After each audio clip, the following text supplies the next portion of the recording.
Bien, continuamos en la revista 110. Le damos la bienvenida al doctor Domingo Rojas Pereira, quien es abogado y amigo de este programa. Gracias por estar con nosotros, doctor. Sí. Buenos días a todos y sobre todo al público televidente y radio oyente. Sí, buenos días, buenas tardes y buenas noches. Y buenas noches, ¿verdad? Porque por internet, por internet en cualquier parte del mundo. Este programa tiene 6 transmisiones en televisión abierta. O sea que estaremos todo el día escuchando la presentación del doctor Rojas Pereira. Adelante, doctor Terrero. Bien, doctor, nosotros queremos que usted nos hable con relación a estos procesos que son interesantes para todo el que está mirando la televisión. Porque la gente, o por morbo, o porque realmente le interese que las cosas se hagan bien, sigue los procesos de corrupción administrativa que hay en República Dominicana. Que regularmente los gobiernos que entran, si no son del mismo partido, acostumbran a hacer eso. Por ejemplo, caso Jorge Blanco, tenemos de Balaguer 86-90, ¿verdad? Ese primer periodo de Balaguer cuando regresó, entró todos los lunes, José Antonio Guzmán Álvarez aparecía en televisión nacional, acabando con alguien y lo procesaban. Lo procesaban vía la Contraloría de la República, que era el Contralor de la República, porque la ley de ese entonces le daba potestad a la Contraloría para eso. Dígame su evaluación sobre lo que estamos viviendo ahora, los procesos, entonces entraremos en detalle. Sí, mira, hay un aspecto que debo aclarar de lo siguiente. La motivación que tuvo Joaquín Balaguer para, a partir del 1986, someter una serie de exfuncionarios, incluyendo al expresidente de la República, Salvador Jorge Blanco, y la que ha tenido ahora la actual administración son totalmente diferentes. Okay. Porque Joaquín Balaguer sabía que hay una constante histórica en este país, que es la siguiente. Todo aquel que es presidente de la República, tarde o temprano, si tiene la oportunidad, vuelve a hacerlo. Entonces, Joaquín Balaguer volvió al poder en el 86 con la intención de... eliminar. No, con la intención de permanecer... un periodo igual que el que había agotado en los años 70. No por eliminarla, al contrario. Exacto, Y sabía que Salvador Jorge Blanco era, entre todos los mortales dominicanos que había en ese momento, el que más posibilidades tenía, porque ya había sido presidente de la República y estaba vivo, Antonio Guzmán no lo estaba, de volver a ser presidente, y eso se hizo con una intención marcadamente política.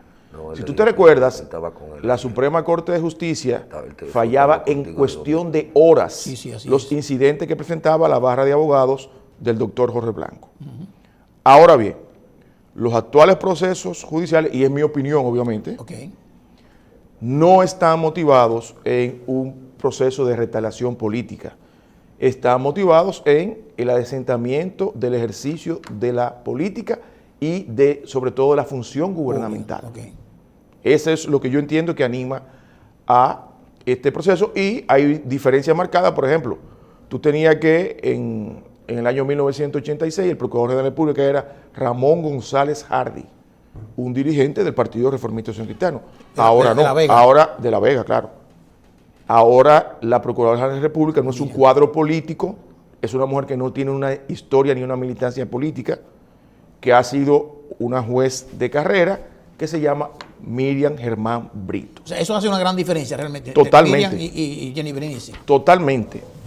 Aunque debemos aclarar que el hecho de que Miriam Germán Brito esté encabezando el Ministerio Público no quiere decir que ahí no hay cuadros PLDistas que quedaron de una gestión larga de ejercicio del poder, que fue 16 años corridos y 20 años de los últimos 24 años el PLD gobernó este país. Sí. Eso está claro, ¿eh? Entonces, o cuadros políticos también de otros partidos, porque hay que decir que el Consejo de la Magistratura siempre ha tenido una composición. No, claro, evidentemente política. Claro. Eso está más que sabido. Ahora bien, lo importante de estos procesos judiciales es que el país ha podido ver de manera clara cómo el poder va constituyendo los hombres, y cuando digo hombres no uso un lenguaje sexista, sino el género humano, ¿verdad? Hombres y mujeres, y el ejercicio largo del poder también crea una serie de situaciones donde ya el funcionario o la funcionaria confunde el patrimonio público con su propio patrimonio, porque se acomodan tanto, se acostumbra tanto a estar en el ejercicio del poder que piensa que eso es parte ya de su vida. Y en los procesos que hemos conocido hasta ahora... Pasa a los dueños también de los negocios, que muchas veces se creen... Claro, se creen vitalicios, y cuando tú examinas o haces una auditoría, a Andrés, que es un técnico en la materia, ¿verdad? Resulta que él manejaba el negocio o la empresa como si fuera patrimonio privado. Ahora, cuando usted menciona el tema de la auditoría, y ahí vamos por un punto importante. Estamos hablando, por ejemplo, de auditoría forense, que la Procuraduría de la República había pedido desde antes del gobierno pasado, había pedido a la propia Cámara de Cuentas que hiciera unos expertise de 17 entidades. Usted ha visto que se han publicado algunos de ellos en los periódicos, no le ha llegado. Según usted, su percepción como abogado, usted leyendo eso, entiende que hay pruebas sustentadas suficientes. No la vemos, nada más leemos, Claro, obviamente. Nada más leemos, para que el Ministerio Público decida que realmente efectivamente son tan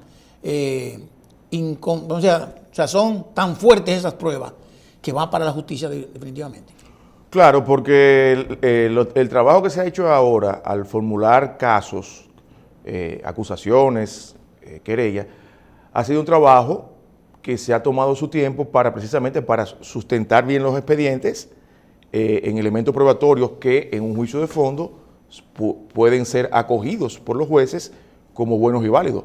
Tú tienes, por ejemplo, un caso como el de Odebrecht. ¿Qué pasó con el caso de Odebrecht? Que es un caso que se hizo al vapor, se hizo con la intención clara de que se cayera en los tribunales, y recuérdate aquella famosa intervención de la magistrada Germán Brito, en ese momento presidenta de la Sala Penal de la Suprema Corte de Justicia, diciéndole a los fiscales que hoy ya dirige, miren, eso no está bien. Eso ahí no hay nada, Sí. Eso era en la apelación de la medida de coerción. Sí. Si eso llega a juicio de fondo, eso se va a caer. ¿Y qué ocurrió? Que ella inclusive de 7 imputados que finalmente... No, 14. No, que finalmente 7 fueron a juicio. Sí. Finalmente 7. Otros 7 se quedaron en el camino porque fueron excluidos. Sí. No, 5 más. O 5 más. Condenaron a 2. Se condenó a 2 personas. Pero no por lo que se estaba diciendo. Exactamente. Sí, condenaron y unas condenas... Es un caso raro, doctor. Condenaron a uno por soborno sin haber un sobornado. Eso iba a decir. Y unas condenas muy dudosas. Porque ¿cómo tú condenas a alguien supuestamente por soborno y entonces no hay un sobornado? Y al otro por un dinero que no pudo probar, pero no por soborno, por recibir soborno. Eso te digo. Entonces, precisamente, creo que en esta gestión de la magistrada Germán se está tomando, incluso eso hace que mucha gente, sobre todo los que no están ligados, no conocen las intríngulis legales, entiendan que los casos han sido lentos. Pero no, lo que pasa es que se están tomando su tiempo para que las cosas se hagan bien hechas. Doctor, y usted como abogado relativamente joven, con mucha experiencia y con un papá que pesa, pues su nombre es su papá, todavía pesa. Gracias. ¿Entiende usted que esa figura del procurador independiente es razonable y sostenible en el tiempo? Tú sabes que no hay una independencia total, nadie es independiente totalmente. Ahora bien, lo que sí se ha querido, el mensaje que se ha querido enviar a la sociedad, es que al poner a una persona como la doctora Germán Brito en la Procuraduría de la República, que no haya lo que había cuando comenzamos la entrevista, el tinte político de que no es un cuadro miembro de la dirección ejecutiva o de la comisión política del PRM, el Procurador de la República, como lo era en el gobierno pasado. Sí. Jean Alain Rodríguez era miembro del Comité Central del PLD. Claro. Entonces, para que no se tenga ese tinte y los mismos imputados no puedan argumentar o arguir una persecución política, porque quien encabeza el Ministerio Público es un cuadro político del partido de gobierno, entonces por eso se ha hecho colocar a la doctora Germán en esa posición para que el Ministerio Público pueda actuar de manera independiente del Poder Ejecutivo. Pero solamente la doctora Germán garantiza eso en República Dominicana. No, por eso te decía que el proceso de, digamos, de eficientización del Ministerio Público conlleva el que muchos cuadros políticos que todavía quedan ahí sean sustituidos por fiscales de carrera, Exacto. que sean egresados de la Escuela Superior del Ministerio Público y que se pueda hacer un órgano persecutor profesional, independiente, apolítico, o mejor dicho, apartidista, Sí. que actúe de manera idónea. Esa es la idea. Pero quizás, y perdóname Michelle,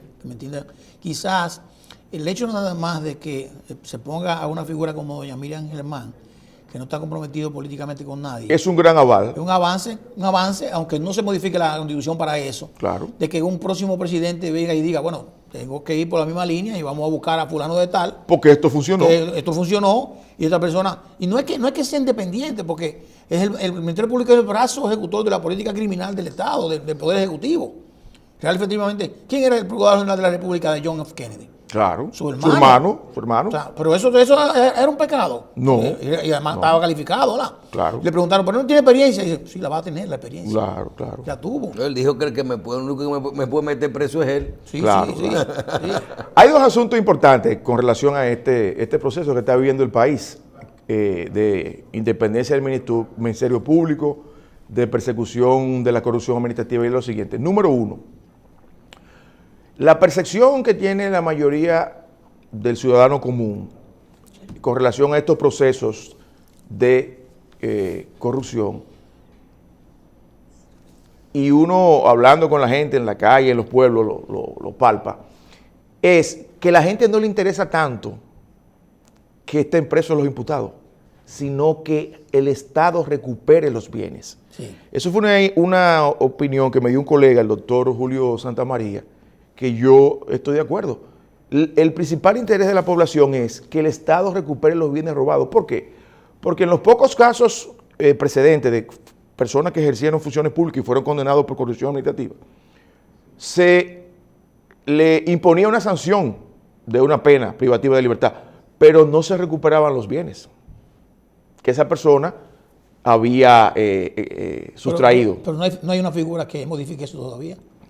Todavía no la hay, pero hay un proyecto de ley, que es el proyecto de ley de extinción de dominio, Exacto. que ha dado muchísimas vueltas en el Congreso Nacional Se ha muerto y varias que es veces. obvio que hay una resistencia de la clase política dominicana De que no pase. a aprobarlo porque esa ley, Atenta contra ellos mismos. exacto, causaría una revolución en lo que es la persecución contra la corrupción, y también muchas fortunas de este país se verían cuestionadas al aplicarse esa ley. Entonces, eso hace que la lucha contra la corrupción vaya a una velocidad que no es la que el ciudadano común quiere y demanda. ¿Por qué? Porque ahora mismo el Ministerio Público no tiene todos los instrumentos en su mano, a su alcance, para hacer una efectiva persecución.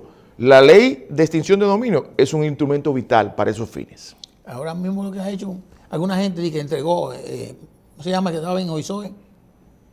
Entregar voluntariamente los Exacto, bienes. exacto. Sí, pero mire, yo quería hablar un poquito sobre la ley de lemas, pero ahora que usted mencionó la ley de extinción de dominio, hay mucha duda en los dominicanos, en el que un grupo de personas decimos, pero ven acá, esto no va a servir de nada. Tanto se ha hablado de la ley de extinción de dominio, y esta es una figura para cuando la gente la juzgan en el extranjero. Porque total, en la ley de extinción de dominio tú no le puedes poner la mano a los bienes hasta que no hay una sentencia definitiva. Claro. Entonces, pero sí, en el caso de que extraditan a una persona, que por ejemplo cuando pusieron el caso de Quirino, que se lo llevaron y todos los bienes, uno no pudo tener control de ellos, inclusive di que le devuelven bienes después. Sí. Explíquenos un poquito cuándo es que es buena la ley de extinción de dominio y de qué significa. ¿Significa que a cualquiera que le abran un proceso sin esperar la sentencia se le puede el Estado tomar sus bienes? Es buena esa aclaración que tú solicitas. Mira, la ley de extinción de dominio es un instrumento que ha creado el legislador para que bienes que una persona ha adquirido de manera legítima o de los cuales no puede demostrar su origen legítimo, obtenidos en buena lid, si esa persona se ve sometida a la acción de la justicia en ocasión de un proceso no solamente de corrupción administrativa, puede ser un proceso también de una acusación por narcotráfico o por lavado de activos, ¿verdad? Sí, sí. Y no puede esa persona demostrar el origen legítimo de esos bienes, pues el Estado tiene la facultad, mediante un proceso en el Poder Judicial, de apropiarse de los mismos y decirle, mira, estos bienes tú los adquiriste, tú no has podido demostrarme la legitimidad de los recursos o de los bienes mismos cuando los adquiriste, y entonces yo tengo derecho a, como Estado, quedarme con los bienes. Y acusado de lavado. Y acusarte de lavado o de cualquier otro delito o crimen que tú hayas cometido en ocasión de la adquisición de esos bienes. Se le suma el lavado por eso, porque la no justificación de eso, la compra de esos bienes implica que el dinero no es lícito. No es lícito, no tiene una procedencia lícita, o tú no la pudiste demostrar, por lo menos, ¿verdad? En un tribunal. Claro. Y entonces el Estado se apropió. Ahora bien, te decía que un segundo elemento que yo entiendo que debe incorporarse a esta jornada de la lucha contra la corrupción administrativa es el siguiente. Uno ve muchas veces un protagonismo excesivo en algunos de los fiscales que llevan los casos. Y hay una frase muy singular de Woody Allen que dice: las cosas no se dicen, se hacen, porque al hacerse se dicen solas.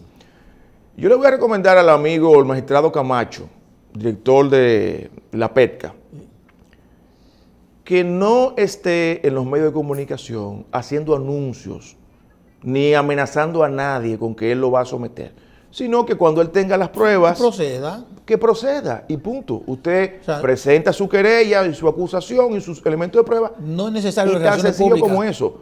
Pero no podemos entrar en un vedetismo mediático y tomar esta persecución o esta lucha contra la corrupción administrativa como un asunto para uno promoverse o para llamar la atención.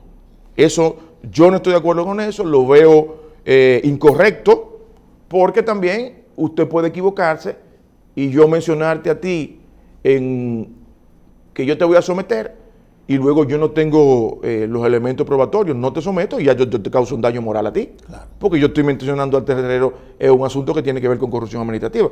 Entonces, los fiscales no están para hacer vedetismo, ni para ser estrellas mediáticas, ni influencers en las redes sociales. Sobre todo en un país que lo que tú no quieres es estar en un proceso judicial. Obviamente. Como decíamos. Obviamente. Claro. Entonces, los fiscales no están para eso, no son ni vedetos. Y además se exponen también, porque eso es una violación constitucional. Exactamente. De la privacidad. Claro, claro. Lo condena. Entonces, el que usted esté investigando, usted lo investiga, usted tiene a su servicio todos los mecanismos que le da la ley y el Estado dominicano, desde el DNI hasta la Procuraduría General de la República, y cuando ya usted tenga un expediente, usted dice, bueno, Domingo Rojas Pereira va para los tribunales por esto, y aquí están en las pruebas. Pero eso de usar los medios de comunicación, las redes sociales, para hacer vedetismo, yo no estoy de acuerdo. Y entiendo que es una práctica que no debe ser, sobre todo si la hace el principal fiscal que tiene que ver con asuntos de corrupción administrativa, que es el director de la PETCA. Lo hicieron mucho cuando estaban con los de Odebrecht, incluyendo el mismo, ahí estaba Camacho también, estaba Jenny Berenice. Obviamente. Se hizo muchísimo y duramos mucho tiempo diciendo muchas cosas de Odebrecht. Al final de cuentas, como decía Michelle, terminamos en nada. Mira cómo terminó. Sí. Entonces, ustedes no se fijaron que nunca el magistrado Camacho subió estrado después que el caso de Odebrecht se comenzó a conocer el fondo, cuando él había comenzado encabezando los fiscales. ¿Ustedes saben por qué no subió? Porque él sabía lo que venía. Era una derrota que venía porque ese caso estuvo mal estructurado y se iba a caer tal como lo dijo el actual Procurador General de la República. Y entonces ¿de verdad usted cree que ese caso se estructuró a propósito? Claro, con toda el aparataje y los cacos y el apresamiento. Claro, con toda la mala fe del mundo se hizo a propósito para que se cayera. E incluso se incluyeron 5 ex ¿Y por qué se apelaba entonces? Que luego fueron excluidos del proceso. Uno para que fuera privilegiada. Exactamente. Por la Suprema Corte de Justicia. Exactamente. Entonces, eso es un consejo de buena fe que yo le doy al magistrado Camacho y a los demás fiscales que trabajan en el área de la construcción administrativa, porque el ciudadano común no recibe bien el hecho de que usted esté haciendo vedetismo desde una función tan delicada como es la dirección de la PETCA. Doctor, recuerdo hace unos años, cuando creo que como diputado Henry Sarraf comenzó a hablar de ley de lemas, un proceso que hay en otros países, que es una forma, ¿verdad?, para una fórmula diferente para calcular el tema, sobre todo electoral, ¿verdad? Sí. Háblenos de esa figura en este momento que ustedes han estado comentando. Mira, tú sabes que en democracias tropicales como la nuestra, nada que tenga cierta relevancia e importancia se hace sin un empujón externo. Todos sabemos que el gobierno de la nación, de una nación del norte, está detrás de la aprobación de ese proyecto de ley, ¿verdad? Como se hizo la aprobación de la ley de drogas, etcétera, la ley de lavado de activos, etcétera. Es una legislación que ya hay otros países de América Latina que la han adoptado. Honduras, por ejemplo. Honduras, pues, exacto, por ejemplo. Y es un instrumento válido. Yo lo encuentro un instrumento válido para la aplicación de algo que está muy de moda, que es la transparencia, la rendición de cuentas. ¿Cuál etcétera. es el fundamento de la ley de lema? No, ¿la ley de lema o de extinción de dominio? No, de ley de lema. Bueno, ok.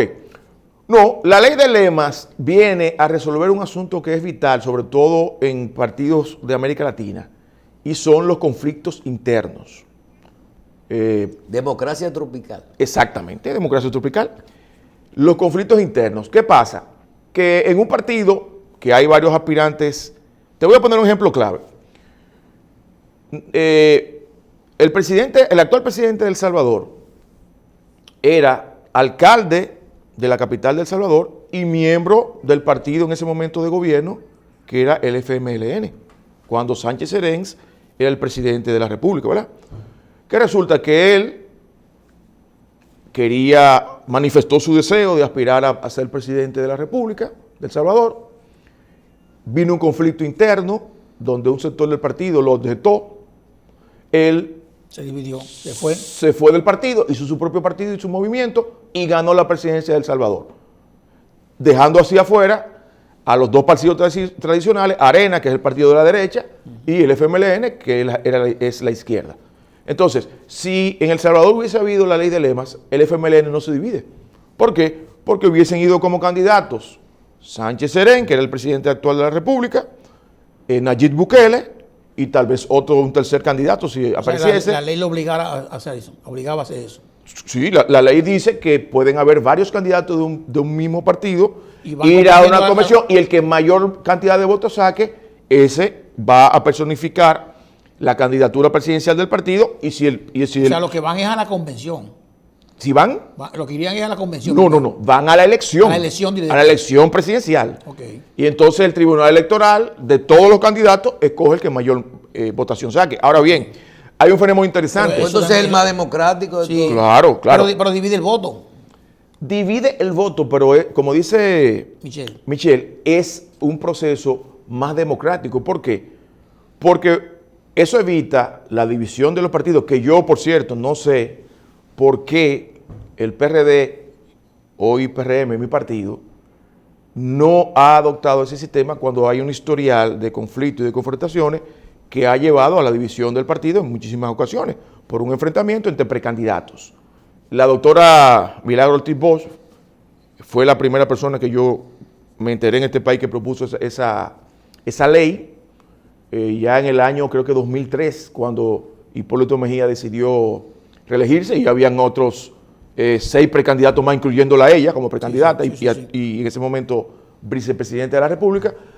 Por las razones que sean, esa ley no se aprobó, eso cayó en el olvido y ahora se está mencionando de nuevo. Yo creo que es un mecanismo válido que ayuda a los partidos tradicionales, sobre todo, a subsanar su conflicto, evita la división de los partidos, y todo lo que evite la división de los partidos hace más fuerte el sistema democrático. A Hipólito le fue mal con el eslogan de con lema o sin lema, ¿tú te acuerdas? Se va. Ese fue un eslogan fuerte en la campaña. Sí, y además... que era la ley de lema que se hablaba. Claro, y habían otros 6 precandidatos compitiendo con él, cuando él decidió ir a la reelección en el año 2000. Sí. Si esa ley hubiese estado aprobada, la división que hubo luego con el licenciado de Cans no se hubiese producido, porque Hipólito y 2 candidatos más hubiesen sido candidatos del Partido Revolucionario Dominicano. Sí, y el que sacase más votos, pues se personificaba la candidatura presidencial del partido. Pero vamos a poner el ejemplo del PLD con el doctor Leonel Fernández y Danilo Medina. Igualmente. Ahí aplicaba, pero ¿qué pasa? Para entenderlo mejor. Vamos a suponer que sí, que se quedara Leonel y entonces fueran dos candidatos, ¿verdad? Dentro del partido. Claro. Iba Leonel, iba Danilo. Se supone que la gente de ese partido iba a votar uno por el otro, ¿verdad? Obviamente. Al final de cuentas, vamos dividiendo el voto. ¿Cómo es posible que entonces uno de ellos dos pudiera ganar? Porque los votos que saquen los tres candidatos del partido se le suman al que más sacó. Claro. Porque claro. fue el partido que sacó esos votos con diferentes candidatos. Claro. Entonces, si por ejemplo iban Leonel Fernández como candidato, Danilo Medina y ponte tú, qué sé yo, Euclides Gutiérrez Félix, ¿verdad? Ya. Leonel Fernández sacaba un 15%, Danilo sacaba un 13%, Euclides un 5%. Todos esos votos se le sumaban al PLD y al candidato que quedara en primer lugar de ellos. Definitivamente evita las divisiones. La fractura. Claro, las divisiones. E incluso es un mecanismo, como tú tal lo mencionabas, más democrático. ¿Por qué? Porque se mide la fuerza de cada uno de esos candidatos internos ya en el proceso electoral presidencial, no en la contienda interna. Sí. Y entonces eso te da un abanico de que el electorado puede elegir, en vez de un solo candidato por partido, cada partido llevaría 3 candidatos, hasta un máximo de 3 candidatos. Entonces, para eso entonces no había que hacer primaria entonces. No necesariamente. Digo, claro, y se gasta menos. Podría hacerlo si hay más de 3 candidatos Es hasta 3. y los otros no aceptan. ¿No es complejo el proceso electoral de votación con ese sistema? Yo entiendo que no. ¿No puede generar un algoritmo? No, yo entiendo que no, porque... yo entiendo que no. Qué malo, Michelle. Sí, yo entiendo que no, porque los partidos... Ya el proceso, la Junta Central Electoral es la responsable. Exactamente. El proceso va a ser arbitrado tanto internamente como ya en la elección presidencial por la Junta Central Electoral. Bueno, pero Castaño Guzmán fue el que permitió que votaran hasta las 3 de la mañana. En el sur, por allá. ¿No fue Castaño? Claro. Entonces ya estaba la Junta, entonces. Ahí va a ser un problema, entonces, porque la Junta no puede estar votando a la gente a las 3 de la mañana. Bueno, pues cada precandidato tiene la acción necesaria para demostrar eso y presentarlo. Exacto, presentarlo. Ante el Tribunal Electoral. E incluso, recuerden que faltando unos meses en elecciones pasadas, se nombró un fiscal electoral. Sí, claro que sí. Unos 3 o 4 meses antes. Sí. Entonces... Una señora. Sí, increíblemente... Era Cueto. Ese fiscal o ese procurador electoral, apenas del proceso pasado, ustedes vieron todas las denuncias que hubo, tanto a nivel interno, sobre todo en el PLD, como luego ya posterior a las elecciones. Increíblemente, esa Procuraduría Fiscal Electoral solamente recibió 4 casos de denuncia de delitos electorales. Imagínense. ¿Qué te indica eso? Que los dominicanos son muy dados a denunciar, pero no actuamos. No actuamos. ¿Me entiendes?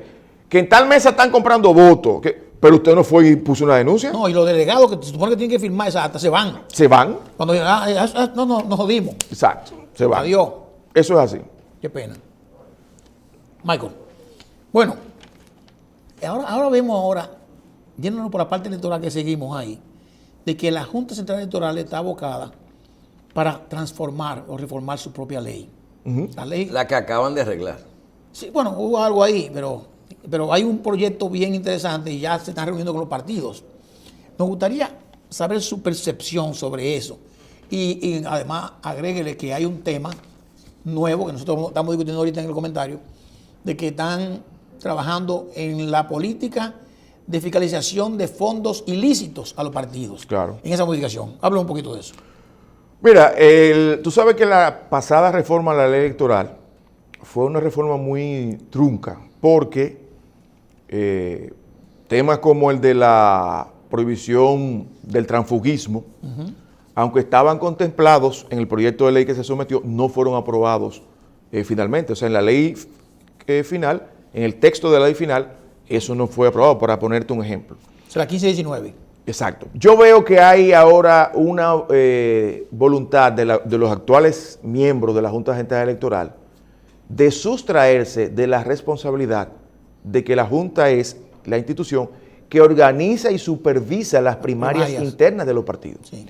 Eso, a mi juicio, sería un retroceso. Exacto, eso no es porque está demostrado, la práctica lo ha dicho a nivel histórico, que los partidos políticos en su vida interna necesitan árbitros y el árbitro tiene que ser externo. No puede ser un agente o un actor que pertenezca al propio partido porque tiene interés, obviamente. Un tercero imparcial. Exacto. Entonces, el hecho de que la Junta quiera ahora, en esta reforma de la ley electoral, que la saquen le quiten la responsabilidad de organizar, supervisar y controlar las primarias, para mí sería un grave retroceso democrático para este país.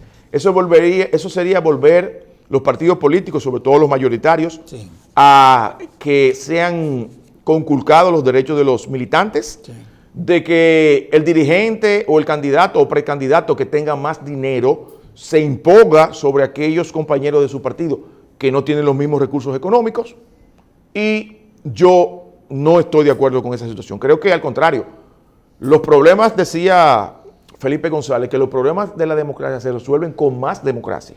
Entonces, lejos de la Junta sustraerse de su función actual de supervisar, organizar los procesos internos de los partidos, lo que tiene que hacer la Junta es, en ese proyecto de ley, o en esa nueva ley, o en esa modificación a la ley electoral, es suministrar otros insumos, otros factores que puedan darle mayor capacidad a la Junta para que esos procesos sean transparentes, de acuerdo a la ley y que respeten la Constitución de la República. Doctor, en el caso del uso de dinero sucio, vamos a llamarle así, sucio. Claro. Porque no lo han lavado. Claro. Que su partido ha sido el que ha llevado la peor parte, porque hay casos reales de injusticia en Estados Unidos y algunos aquí señalados como utilizadores de dinero del narcotráfico de manera particular. ¿Cómo te crees que real y efectivamente, y lo discutíamos con Michelle al principio, la Junta y los partidos se van a poner de acuerdo para que eso realmente, esa fiscalización ocurra? Mira, para que una cosa no ocurra, tiene que existir una ley previa. Lo que tiene que existir es voluntad de hacer las cosas bien.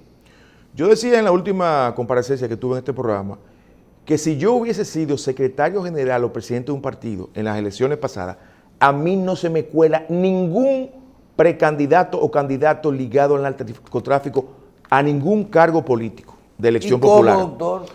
Los partidos tienen a su disposición los mecanismos investigativos del Estado. Un presidente de un partido puede decirle, mira, aquí está... pero usted habla ligado, pero usted no habla de que haya tomado recursos. Ligado. No, que son dos cosas diferentes. Es los dos. Ligados. El que venga y el que está ahí. Obviamente. Usted habla de una cosa es un candidato ligado a un sector, al narcotráfico, y otra cosa es que represente el narcotráfico, y otra cosa es un narcotraficante que le dio a un candidato a diputado o a síndico.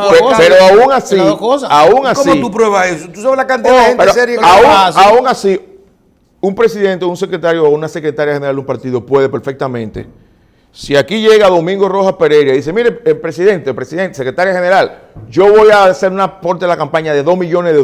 Exacto. Ajá. ¿De dónde? Dame tu pasaporte, tu cédula, y yo le hago una consulta al DNI. O si no, hago una consulta al organismo internacional, a la DEA. O sea, lo que tiene que existir es voluntad política para no permitir que ni dinero sucio venga a financiar la campaña. Entonces nada más hay que a la DGI. Ni candidato, o a la DGI, claro. El lavado no es nada más de droga. De droga, claro. Corrupción. Claro. Tú le puedes solicitar una certificación a la DGI. Dígame el origen del patrimonio de Domingo Rojas Pereira. Nada más dígame si es la declaración, nada más dime si ese dinero pagó impuestos o no. No, su declaración de impuestos del último año. Vamos a ver. Pero mire, este señor dice aquí que reportó nada más que se ganó en el año 154,000 pesos. Y quiere donarle al partido $2 millones. ¿Y entonces? Hay gente que da $2 millones. No, yo pongo un ejemplo, no conozco ningún caso en particular, pero pongo ese ejemplo. Entonces, para eso no tenía que existir una ley que de manera expresa dijera, hay que hacer esto y esto, sino la voluntad de hacer las cosas. Además, en la Constitución de la República dice inversión del saldo de la prueba. Obviamente. Dime de dónde tú sacas ese dinero. Claro. No tengo que investigarlo ni siquiera. Claro. No. Entonces, yo entiendo que es loable el deseo o la intención de los actuales miembros de la Junta Central Electoral de que eso esté más clarificado, más detallado, etcétera, en la modificación que se va a hacer, pero, vuelvo y te repito, aún sin el instrumento legal idóneo, que es el que ellos persiguen ahora, los partidos políticos podían evitar, o por lo menos intentar evitar, que candidatos ligados al narcotráfico o dinero no de procedencia no lícita entrara a financiar la campaña electoral. Ok. Finalmente, el punto neurálgico que usted ve en esa posible modificación a la ley electoral. Neurálgico. El neurálgico es que la Junta quiere que la despojen, que le quiten la responsabilidad, y yo entiendo que no es una actitud irresponsable de los actuales miembros de la Junta Central Electoral, de la supervisión, organización, etcétera, de los procesos internos de los partidos. Eso sería dejar a los partidos políticos al sálvese quien pueda, que existía antes de que se le diera la facultad, mediante la ley, Bien, a la Junta de organizar los procesos internos. bien. Doctor, muchísimas gracias. Gracias a ustedes. Gracias al Gracias, doctor doctor. Domingo Rojas Y Pereira, y abogado. saludo al doctor Jacín. Claro, claro. Él lo está mirando. Bien. Doctor Domingo Rojas Pereira, abogado, gracias por estar con nosotros. Pausamos y regresamos inmediatamente.